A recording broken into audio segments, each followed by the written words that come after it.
Labor and Staffing. Maine, the way life should be. But with 2 job openings for every job seeker, Maine is in a labor crunch. We've never seen turnover like this. The signs are everywhere. For employers all over the state, the toughest job often finding people to do the job. Over the next half hour, we'll explore how some of the largest and smallest companies in the state are standing out to attract workers. Plus, Maine is now the oldest state in the country. From education to marketing Maine to the role of new Mainers. What does this mean and what can be done? They want to be independent and support their families. And from climate change to AI, what new challenges do we face as Maine prepares for the future? It's a CBS 13 special presentation, a Your Voice, Your Future, Work With Me town hall. And it all starts right now. And hello and welcome to this special edition of CBS 13 News at 7 for our special town hall, Work With Me tonight. We're going to be focusing on Maine's economy, jobs, building for the future, all of that. We have a very connected and diverse group of leaders tonight to talk about this, ready to dive into these topics, really important, and we're glad you're all here. Let's go ahead and meet them right now. Let's start with Ray Steen on your left, your left. He is the Vice President of Human Resources from Bath Ironworks and General Dynamics.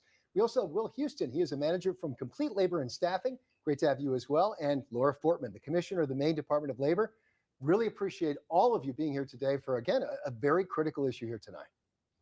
Let's go ahead and dive in. I want to emphasize right off the bat, this is not a debate. This is a chance to have a conversation about this issue. So I want each of you to feel free to jump in at any time as we have these conversations.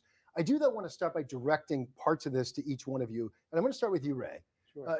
General Dynamics, Bath Ironworks has been a company, one of the Maine's largest employers, been in the state for 140 years at this point. You sort of have a unique perspective on a key issue we want to get at here tonight, which is connecting the right people at the right time, right skills with the right jobs.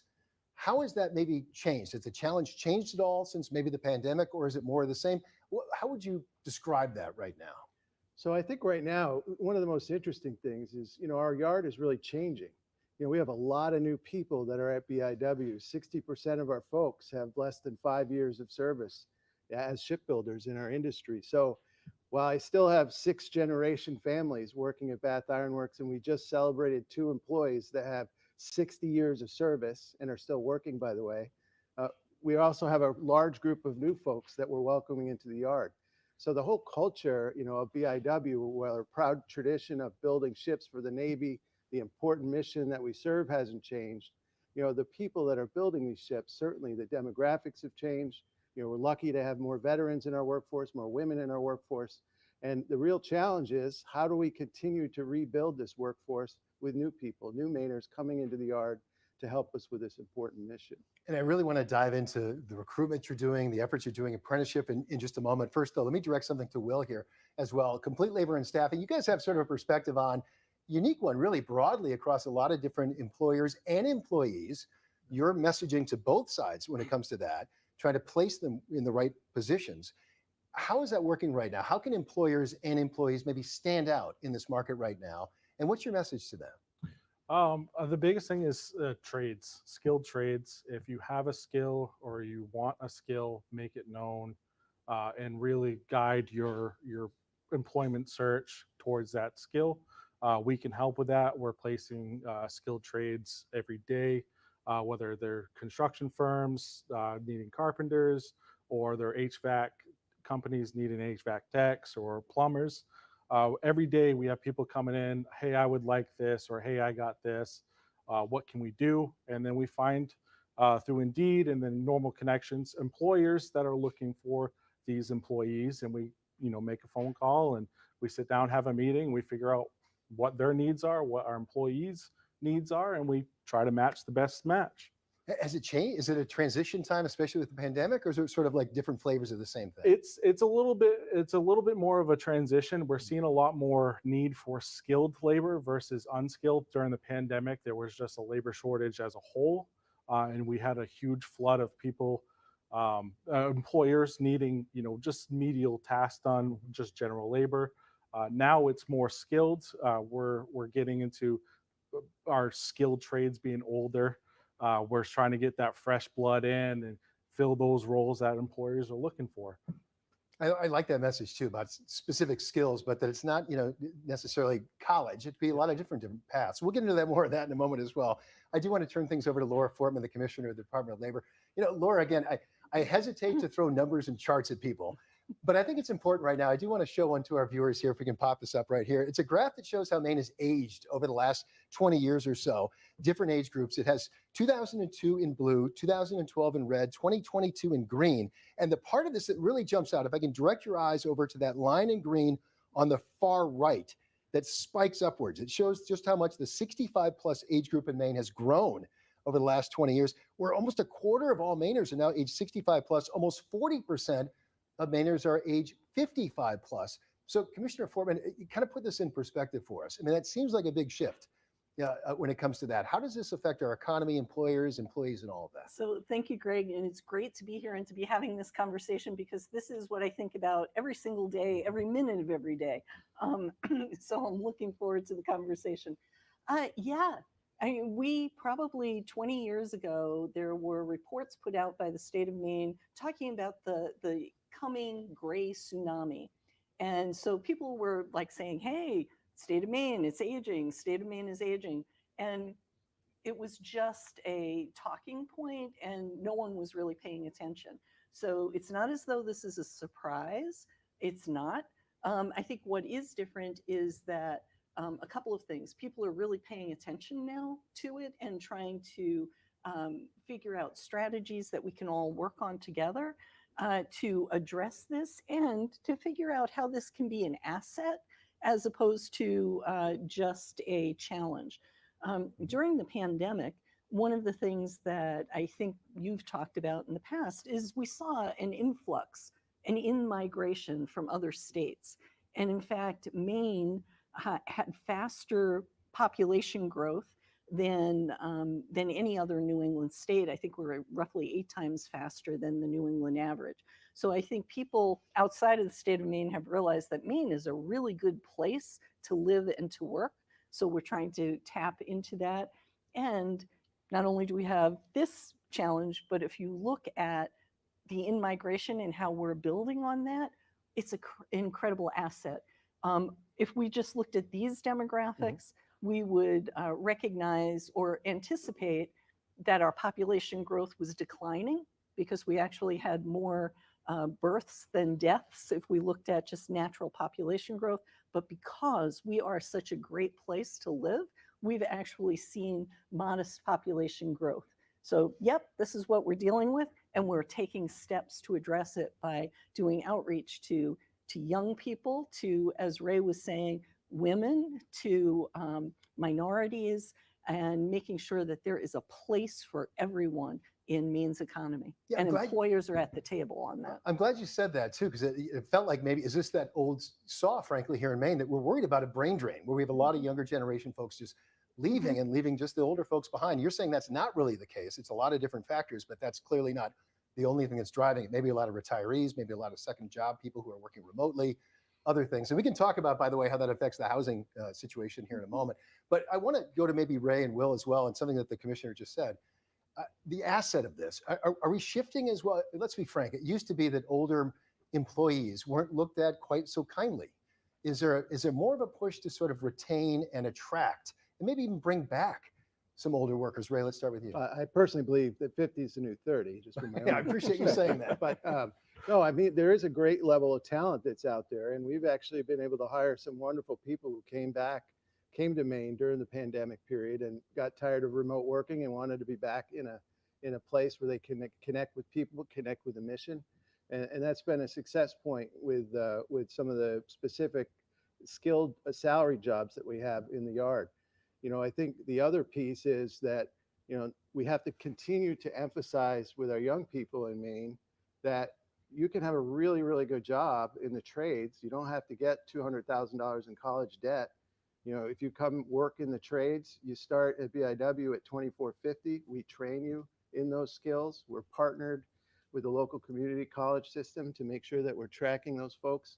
Because we also find if people go to the community college and then come to us, they stay because they have that training, they have that passion for what that trade is. So it's a combination of redirecting careers to the jobs, the 19,000 defense jobs in Maine and the other industries that are in Maine, and tapping that new talent that came back. Will, I see you nodding at that. Yeah, I think retaining our older workforce is very important, because who else is going to teach these younger workers that valuable skill, that hard work? I think it's very important, as employers like BIW, to try and keep those guys on as much as possible. Well, let's keep the juices here flowing. I want to bring in sort of a broad idea here. So we started talking about what the snapshot of our state and our economy is looking like. Let's sort of talk about some more of these things, though. Unemployment, very low right now, 3.4%.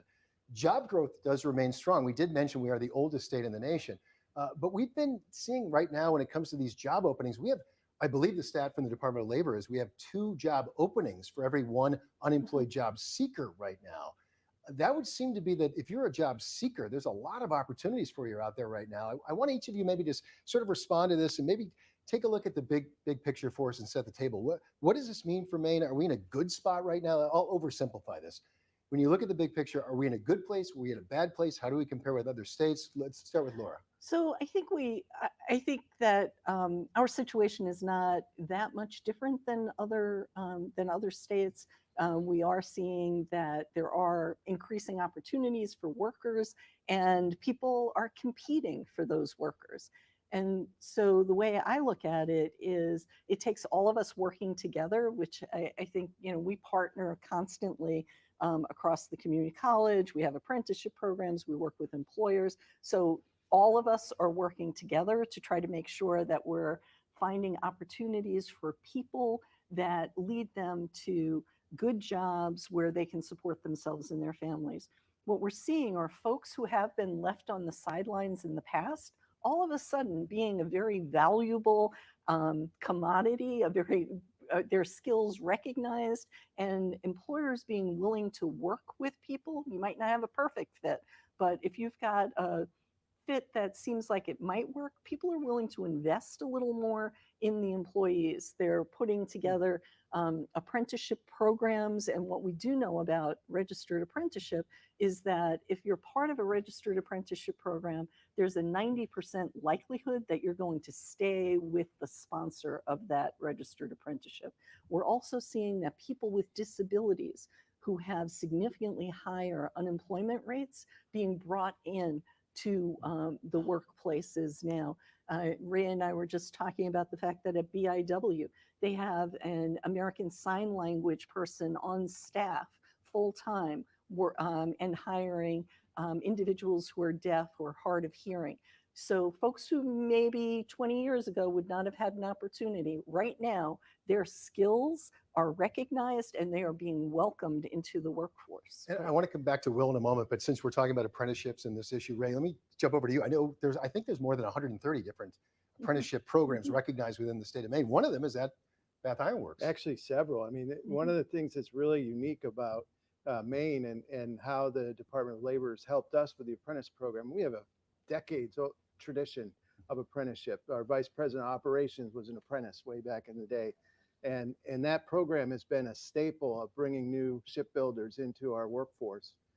But in addition to that, not only do we have trades apprentices, we have apprentices for design engineering. We have 1-year apprentices that are basically, we're able to take somebody who has no skill experience, train them up in a 3-week program that's pre-hire, put them in the trade for a year, and they get a 1-year apprenticeship certificate from the state of Maine that says I'm a certified manufacturing technician. And those types of unique approaches to apprenticeship and some of those more traditional models in untraditional ways has really been a staple for us in trying to meet the employment challenges. And Will, let me bring in this as well. As you find people walking in the door, if their skills don't quite match up, I mean, maybe in the past, the perception is anyway that you might say, hey, sorry, folks, we don't have anything for you. Is there more of an effort to sort of say, hey, wait, this might not be a great fit now, but here are some skills that are out there, or some resources that are out there, like apprenticeship, or this program maybe at community colleges, for example, to go back and tap? Absolutely. We have, on more than one occasion, we've worked with our employee that's coming in looking for work, and then an employer that's looking for an employee. And, it's hey, we have a short-term period. We can go ahead and send you this worker. This worker can work for you. He can test you out as an employer, and then you can test him out as an employee and see if it's good fit. And if it's not, we have other places we can place that worker, and we have other workers to place for that employer. But it really gives both parties a good chance to test each other out. Are your benefits good? How do you treat employees? Is your work ethic as an employee good? Are you going to show up on time?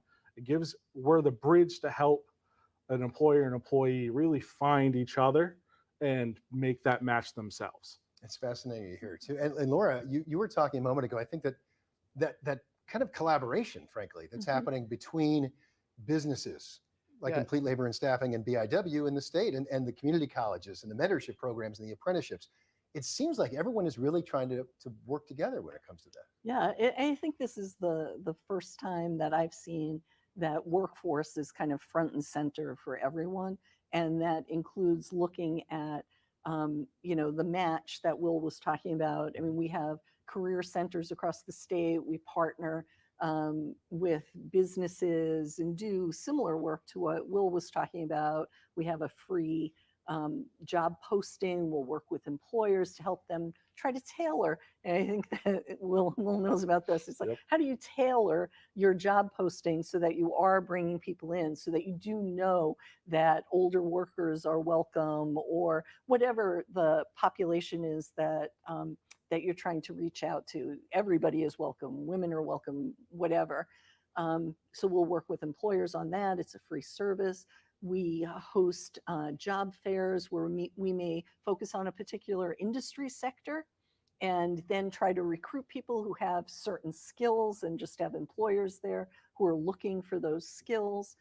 We also connect people with training programs. It's not just apprenticeship.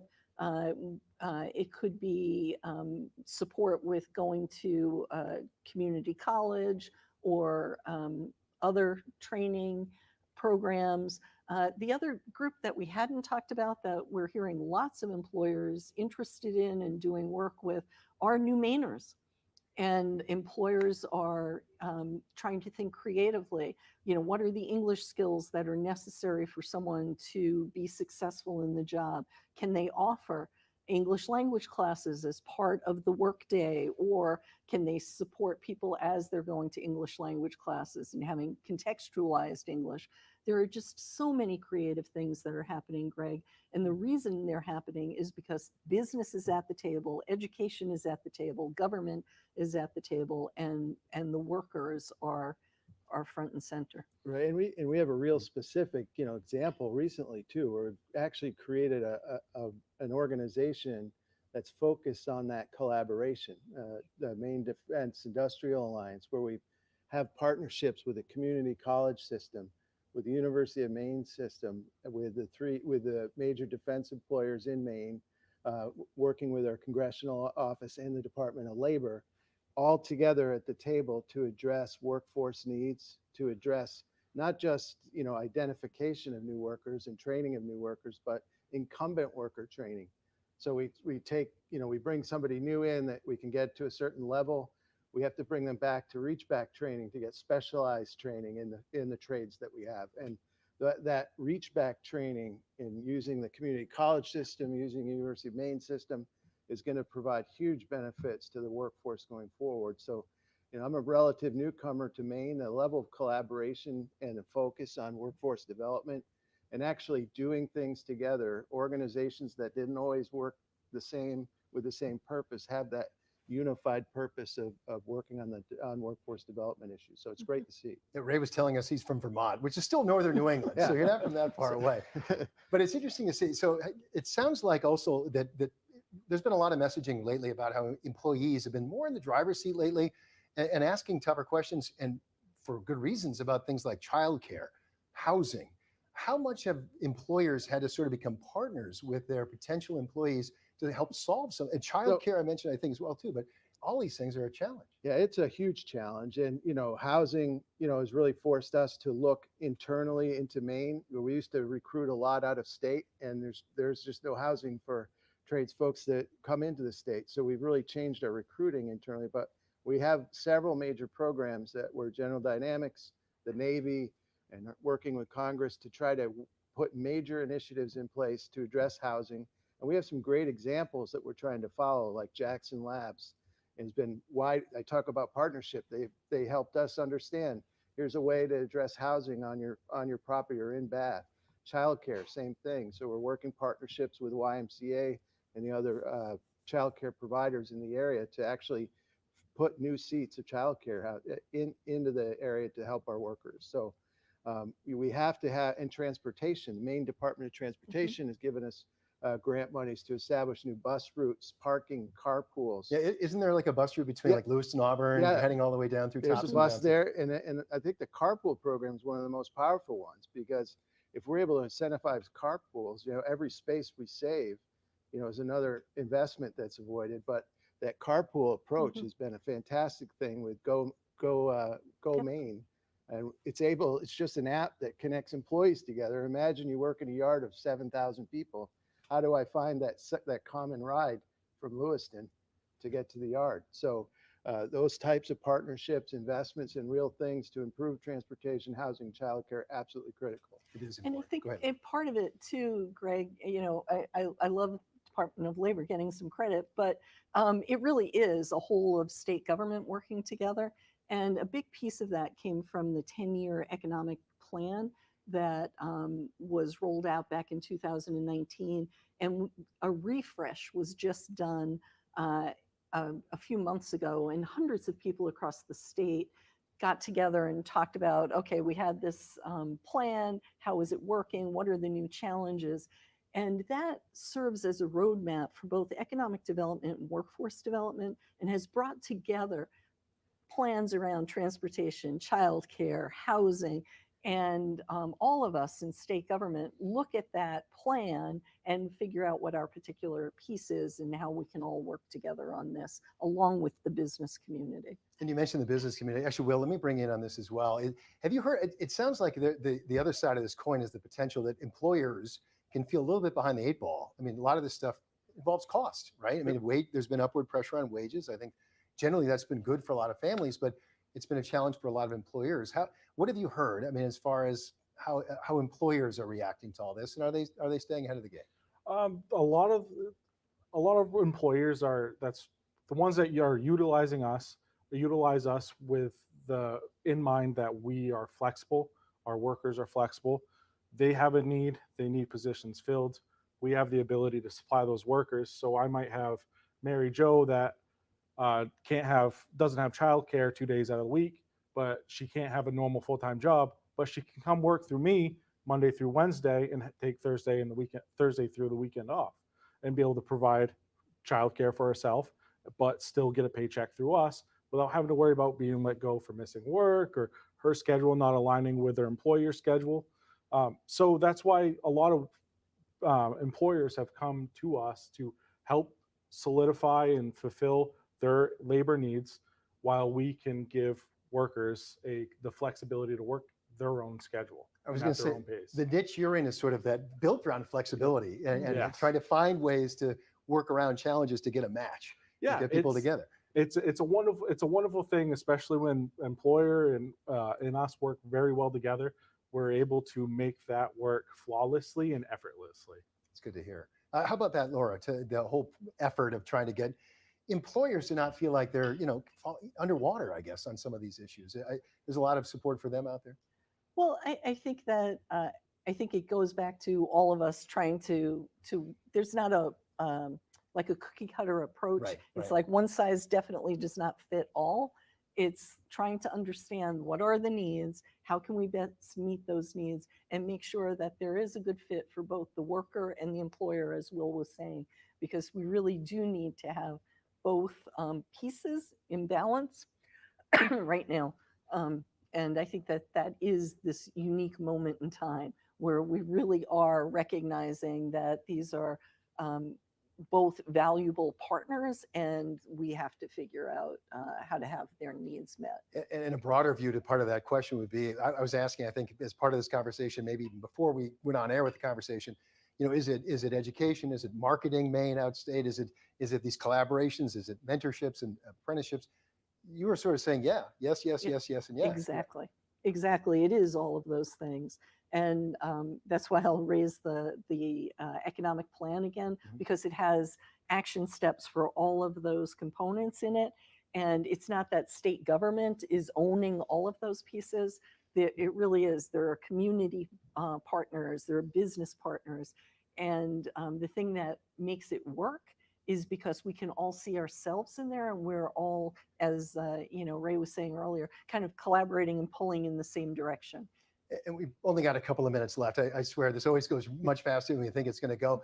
Final thoughts, Ray, maybe I'll start with you. Anything coming up? We were talking about different programs that are happening, maybe an event that's coming up, or also just something you'd like to leave our viewers with. Yeah, just that, our mission at BIW is a mission that is really important. And one of the benefits of kind of working at a BIW with a 140-year history and such an important mission for the country, we are going to be hiring hundreds of people, and we have a lot of great candidates coming in. We do need more, and you can visit biwcareers.com. That's the way to get in. We have hiring events coming every month. We're at almost every CTE school coming up over the next few months to talk to kids about futures in those careers. It's a great place to work, and we're really happy to be in Maine and be such a part of Maine's history. So I look forward to having more people in the yard. It's great to hear. And Will, thoughts from you? If Or you're- events that are coming up, anything you'd like to highlight? If you're a business or you're looking for work, feel free to completelaborandstaffing.com. We can definitely try to work with anyone and everyone and try to get them somewhere, whether it's BIW or if it's somewhere else in the state of Maine. You have a lot of folks that you're talking to all across the state, that's for sure. All right, thank you very much, Will. And Commissioner Fortman, we'll give you the sort of the final word on the big thought. And I do know there are some events coming up people should know about. Yeah, we do have some events. We have an employer summit May 14th up in Bangor, and the focus is on youth. We're anticipating several hundred young people being there, and we're looking at the age range of 16 to 24. We didn't talk about them a lot tonight, but we have a strategy for those folks as well. And our goal is to have those young people have an opportunity to meet with employers. So we're hoping that there will be a number of employers signing up and registering for that. And we're sure that the folks sitting here will probably be part of that. I also want to mention that the State Workforce Board is holding regular webinars on particular areas to help employers. There was just a webinar on hiring older workers. We're focused on young people, people with disabilities as well. Those will be coming up. And the best place to connect with us is through the Maine Career Centers, and you can just find those online. And we'll be happy to provide support, help, guidance, connect people to programs or training. Well, that's wonderful to hear. And again, the important message, you hope you leave this tonight with this. First of all, thank you to all of our panelists tonight. We hope our viewers at home leave that there are things to be done, resources to be had to find a great job. For all of us here at CBS 13, thank you so much for tuning in tonight. We'll catch you back here later tonight at 11 o'clock here on CBS 13.